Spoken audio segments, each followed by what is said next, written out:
بہادر گنووم اور ڈریگن کا راز۔ ایک زمانے میں ایک عجیب و غریب گاؤں میں، جو لمبے پہاڑوں سے گھری ہوئی ایک وادی میں بسی ہوئی تھی، وہاں گلبرٹ نام کا ایک بہادر آدمی رہتا تھا۔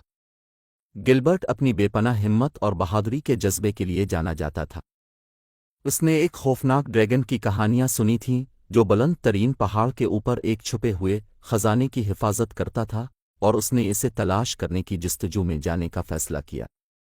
اپنے قابل اعتماد دوست ہوٹ نامی ایک عقلمند بوڑھے الو کے ساتھ گلبرٹ اپنے سفر پر روانہ ہوا۔ جوں جوں وہ اوپر سے اونچے چڑھتے گئے، ہوا پتلی ہوتی گئی اور راستہ زیادہ غدار ہوتا گیا۔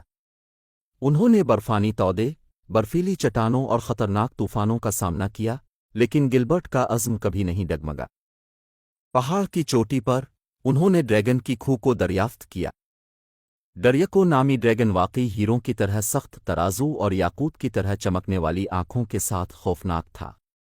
لیکن گلبرٹ کی حیرت کی بات، ڈریکو کو لڑائی میں کوئی دلچسپی نہیں تھی۔ اس کے بجائے ڈریگن تنہا اور اداس لگ رہا تھا۔ گلبرٹ محتاط انداز میں ڈریکو کے پاس پہنچا اور پوچھا کہ اس نے خزانے کی حفاظت کیوں کی۔ ڈریکو نے ایک راز کھول دیا۔ یہ خزانہ سونے یا زیورات کا نہیں تھا، بلکہ پہاڑ کے ایک خفیہ دروازے کے پیچھے چھپا ہوا جادوئی باغ تھا۔ اس باغ میں آنے والے تمام لوگوں کے لیے خوشی لانے کی طاقت تھی۔ ڈریکو نے وضاحت کی کہ اس نے صدیوں سے باغ کی حفاظت کی تھی تاکہ اسے غلط ہاتھوں میں جانے سے روکا جا سکے۔ لیکن اب وہ اکیلے رہنے سے تھک چکا تھا اور ایک دوست کی خواہش رکھتا تھا۔ ڈریگن کی کہانی سے متاثر گلبرٹ نے ڈریکو کا دوست بننے اور باغ کی حفاظت میں مدد کرنے کی پیشکش کی۔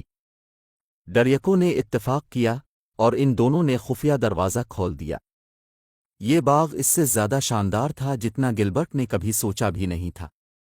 یہ رنگ برنگے پھولوں، بات کرنے والے جانوروں اور خواہشات کو پورا کرنے والے درختوں سے بھرا ہوا تھا۔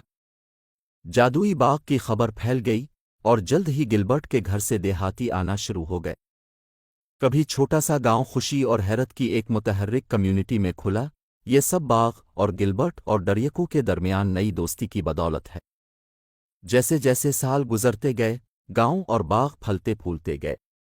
گلبرٹ، ڈریکو اور ہوٹ بہترین دوست رہے، گاؤں والوں کے ساتھ ہم آہنگی کے ساتھ رہتے تھے، اور باغ کے جادو کو ان تمام لوگوں کے ساتھ بانٹتے تھے جو اسے تلاش کرتے تھے۔ انہوں نے سیکھا کہ حقیقی خزانے سونے اور جواہرات سے نہیں بلکہ دوستی، مہربانی اور ہمارے ارد گرد کی دنیا کے عجوبے سے بنتے ہیں۔ اور اس طرح بہادر جینون، دوستانہ ڈریگن اور عقلمند الو خوشی سے زندگی بسر کرتے رہے، اور دنیا کو یہ سکھاتے رہے کہ شدید ترین مخلوق کا دل بھی مہربان ہو سکتا۔ اگر ویڈیو اچھی لگی ہے تو لائک کریں اور دوسروں کے ساتھ شیئر کریں، اور ہماری حوصلہ افزائی کے لیے چینل کو سبسکرائب ضرور کریں۔ شکریہ۔